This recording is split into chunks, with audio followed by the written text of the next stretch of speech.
बिस्मिल्लाहिर्रहमानिर्रहीम। तो गाज़िस लॉ की एप्लीकेशंस हम पढ़ रहे थे और एक एप्लीकेशन हम पढ़ चुके हैं, electric field intensity inside a hollow charged sphere. तो गाज़िस लॉ की जो सेकंड एप्लीकेशन आज हमने पढ़नी है वो है electric field intensity due to infinite sheet of charge. यानी एक शीट हो इनफाइनाइट एक्सटेंट की और आप उस शीट की वजह से इलेक्ट्रिक फील्ड इंटेंसिटी कैलकुलेट करना चाह रहे हो। तो सपोज़ करें जी कि ये हमारे पास एक शीट है, ये उस इनफाइनाइट शीट जो ली हुई है हमने उसका एक छोटा सा पोर्शन है और इस पे पॉजिटिव चार्ज को यूनिफॉर्मली डिस्ट्रीब्यूट किया हुआ है। तो इस पे मौजूद पॉजिटिव चार्ज की वजह से एक इलेक्ट्रिक फील्ड जनरेट होगा और हम उस इलेक्ट्रिक फील्ड की स्ट्रेंथ यानी कि इलेक्ट्रिक फील्ड इंटेंसिटी किसी पॉइंट पे जानना चाह रहे हैं। तो इलेक्ट्रिक फील्ड इंटेंसिटी को फाइंड आउट करने के लिए हमने पीछे 4 स्टेप्स पढ़े थे। उनमें से पहला स्टेप ये था कि जब भी आपने इलेक्ट्रिक फील्ड इंटेंसिटी कैलकुलेट करनी हो तो सबसे पहला काम क्या करो कि गॉसियन सरफेस कंसीडर कर लो। तो इस इनफाइनाइट शीट ऑफ चार्ज की वजह से इलेक्ट्रिक फील्ड इंटेंसिटी कैलकुलेट करने के लिए हम एक गॉसियन सरफेस लेते हैं और वो जो गॉसियन सरफेस लेते हैं वो सिलेंड्रिकल फॉर्म की हम ले लेते हैं। उसके बाद जी इस इनफाइनाइट शीट ऑफ चार्ज की वजह से जो इलेक्ट्रिक फील्ड इंटेंसिटी हमने कैलकुलेट करनी है, सपोज करें कि वो हमने पॉइंट पी पे कैलकुलेट करनी है। ठीक हो गया जी। तो ज़रूरी है कि ये पॉइंट पी फिर गॉसियन सरफेस के इनसाइड लाई करे। तो हम गॉसियन सरफेस को इस तरह से प्लेस करेंगे इस इनफाइनाइट शीट ऑफ चार्ज में कि ये पॉइंट पी जो है गॉसियन सरफेस के इनसाइड आ जाए। तो गॉसियन सरफेस जो है उसको प्लेस कर लिया। उसके बाद सेकेंड काम क्या था? सेकेंड हमारा जो स्टेप था वो ये कि हमने इस सरफेस के इनसाइड जो चार्ज एनक्लोज्ड है उसको कैलकुलेट करना था। तो चार्ज एनक्लोज्ड कैलकुलेट करने के लिए सपोज करें कि जो सिलेंड्रिकल सरफेस है, जो सिलेंड्रिकल सरफेस हमने ली हुई है गॉसियन सरफेस, इसका सरफेस एरिया ए है। ठीक है जी।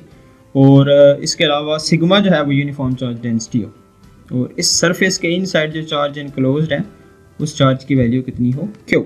तो ये जो सरफेस चार्ज डेंसिटी होती है इसको डिफाइन इस तरह से किया जाता है कि ये इक्वल होती है चार्ज पर यूनिट एरिया की, कि यूनिट एरिया में कितना चार्ज जो है वो एनक्लोज्ड है।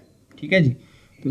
तो यूनिफॉर्म चार्ज डेंसिटी क्या होती है? चार्ज पर यूनिट एरिया, यानी कि यूनिट एरिया में कितना चार्ज एनक्लोज है। तो हमने सपोज क्या किया हुआ है, चार्ज क्या है क्यू और सरफेस एरिया कितना है ए। तो यहाँ से अगर आप क्यू की वैल्यू निकालो तो वो किसके इक्वल आ जाएगी? क्रॉस मल्टीप्लिकेशन आपको यहाँ से करना पड़ेगी। तो जो क्यू है वो किसके इक्वल आ जाएगा? सिग्मा ए। जबकि सिग्मा क्या है? यूनिफॉर्म चार्ज डेंसिटी और ए क्या है? एरिया। इस इक्वेशन को इक्वेशन नंबर 1 रख लें। उसके बाद जो थर्ड स्टेप था वो ये था कि आपने फ्लक्स कैलकुलेट करना है उस सरफेस के थ्रू, जो गॉसियन सरफेस कंसीडर की हमने उसके थ्रू फ्लक्स को कैलकुलेट किया जाए। तो फ्लक्स को कैलकुलेट करने के लिए आपको याद रखना होगा कि ये जो गॉसियन है सिलेंडर है इसकी 3 सरफेसेस हैं। ठीक है जी। एक ये लेफ्ट हैंड फ्लैट सरफेस, दूसरी ये राइट हैंड फ्लैट सरफेस और इन दोनों के दरमियान ये कर्व्ड सरफेस। तो अगर हम इस गॉसियन सरफेस के थ्रू इलेक्ट्रिक फ्लक्स कैलकुलेट करना चाह रहे हैं तो हमें बारी बारी इन तीनों सरफेसेस में से इलेक्ट्रिक फ्लक्स को कैलकुलेट करना होगा। ठीक है जी। और उसके बाद इन सब को हम कर लेंगे ऐड, तो टोटल इलेक्ट्रिक फ्लक्स आ जाएगा।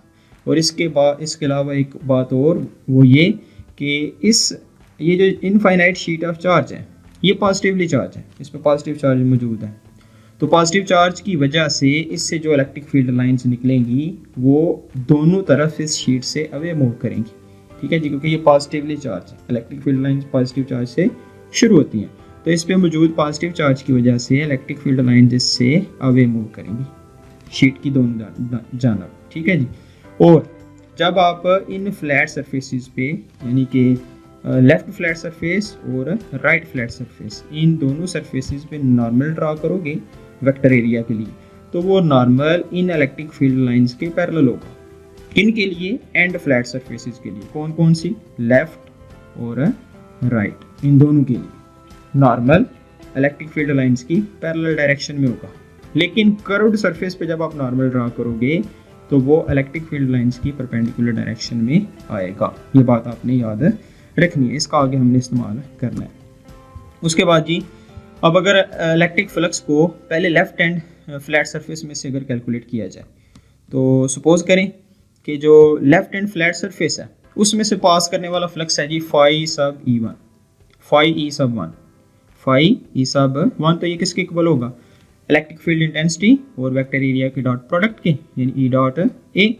तो इस डॉट प्रोडक्ट को अगर ओपन कर लिया जाए तो फाई ई सब वन किसके इक्वल आ जाएगा, ई ए कॉज ऑफ थीटा की। अब यहाँ पे ये जो लेफ्ट हैंड फ्लैट सरफेस है इस पे जब नॉर्मल ड्रॉ किया जाएगा, आउटवर्ड नॉर्मल, वो और इलेक्ट्रिक फील्ड इंटेंसिटी दोनों होंगी सेम डायरेक्शन में, यानी कि पैरेलल होंगी। और अगर ये पैरेलल होंगी थीटा कितना आएगा, 0। तो आप cos थीटा की जगह पे क्या लगा दोगे, 0। cos 0 की वैल्यू 1 होती है, तो फाई ई सब 1 आपके पास आ जाएगा ई ए। इस इक्वेशन को नाम दे लीजिए, ये इक्वेशन नंबर है 2। अब आपने क्या करना है, आपने फ्लक्स कैलकुलेट करना है राइट हैंड फ्लैट सरफेस के थ्रू, ठीक है जी। तो सपोज करें कि जो राइट हैंड फ्लैट सरफेस है उसमें से पास करने वाला फ्लक्स है फाई ई सब 2।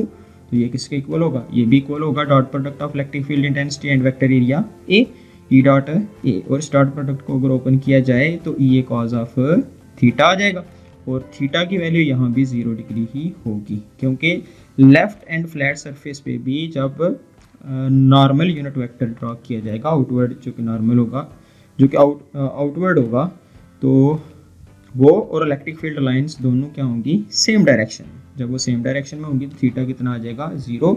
तो कॉज थीटा की जगह पे लग जाएगा 0, तो ये आ जाएगा ई ए कॉज ऑफ 0, और कॉज 0 की वैल्यू 1 होती है, तो फाई ई सब 2 इक्वल आ जाएगा ई ए के। ये इक्वेशन हो जाएगी आपके पास इक्वेशन नंबर 3। और उसके बाद अब अगर कर्व्ड सरफेस में से इलेक्ट्रिक फ्लक्स कैलकुलेट किया जाए तो सपोज करें जो कर्व्ड सरफेस है उसमें से पास करने वाला फ्लक्स फाई ई सब 3 है, तो ये किसके बराबर होगा, ये भी बराबर होगा ई डॉट ए के। और डॉट प्रोडक्ट को ओपन किया जाए तो आ जाएगा ई ए कॉज ऑफ थीटा। यहाँ पे थीटा 90 होगा, क्यों, क्योंकि जब कर्व्ड सरफेस पे आप ड्रा करोगे नॉर्मल, तो वो नॉर्मल इलेक्ट्रिक फील्ड लाइंस की परपेंडिकुलर डायरेक्शन में आएगा, ठीक है जी। तो थीटा 90 डिग्री हो जाएगा। तो थीटा की जगह पे जब 90 लगाएंगे तो आ जाएगा ई ए कॉज 90 डिग्री। कॉज 90 की वैल्यू कितनी होती है, 0। तो फाई ई सब 3 किसके इक्वल आ जाएगा, 0 के। इस इक्वेशन को इक्वेशन नंबर 4 रख लें। तो अब टोटल इलेक्ट्रिक फ्लक्स हम कैलकुलेट कर सकते हैं। तो सपोज करें जी टोटल इलेक्ट्रिक फ्लक्स किसके बराबर है, वो है फाई ई के। तो फाई ई किसके बराबर होगा, phi sub E one electric flux through left hand flat surface plus phi E sub 2 electric flux through right hand flat surface plus phi E sub 3 electric flux through curved surface. तो phi E sub 1 किसके equal था, ई ए के। इसी तरह से phi E sub 2 किसके equal था, ई ए के। और जो थर्ड सरफेस है कर्व्ड सरफेस, उसमें से पास करने वाला फ्लक्स कितना आया था, 0। तो टोटल इलेक्ट्रिक फ्लक्स आ जाएगा 2 टाइम्स ई ए। इस इक्वेशन को नाम दे लें इक्वेशन नंबर 5 का। और उसके बाद लास्ट स्टेप जो होता है वो हमारे पास होता है गॉसेस लॉ को अप्लाई कर देना। तो गॉसेस लॉ के अकॉर्डिंग इलेक्ट्रिक फ्लक्स इक्वल होता है charge enclosed in that closed surface over epsilon not. इस इक्वेशन को नाम दे लें इक्वेशन नंबर 6 का। अब आप क्या करें कि ये जो इक्वेशन नंबर 5 है और ये जो इक्वेशन नंबर 6 है, इनको कर दें कंपेयर। जब इन दोनों को कंपेयर करेंगे तो 2EA इक्वल आ जाएगा आपके पास क्या, वो ओवर एप्सिलॉन नॉट के। और इक्वेशन नंबर 1 से अगर आपको याद हो तो क्यू किसके इक्वल आया था, सिग्मा ए के। तो इस क्यू की जगह पे आप क्या लगा दोगे, सिग्मा ए। फिर ये जो ए है इस ए के साथ हो जाएगा कैंसिल, तो 2E इक्वल आपके पास आ जाएगा सिग्मा ओवर एप्सिलॉन नॉट। यहाँ आप इसको लिख सकते हो electric field intensity is equal to sigma over 2 epsilon nought. तो ये होगी जी इलेक्ट्रिक फील्ड इंटेंसिटी की मैग्नीट्यूड जब एक इनफाइनाइट शीट ऑफ चार्ज हमारे पास मौजूद हो। ठीक है जी, थैंक यू सो मच।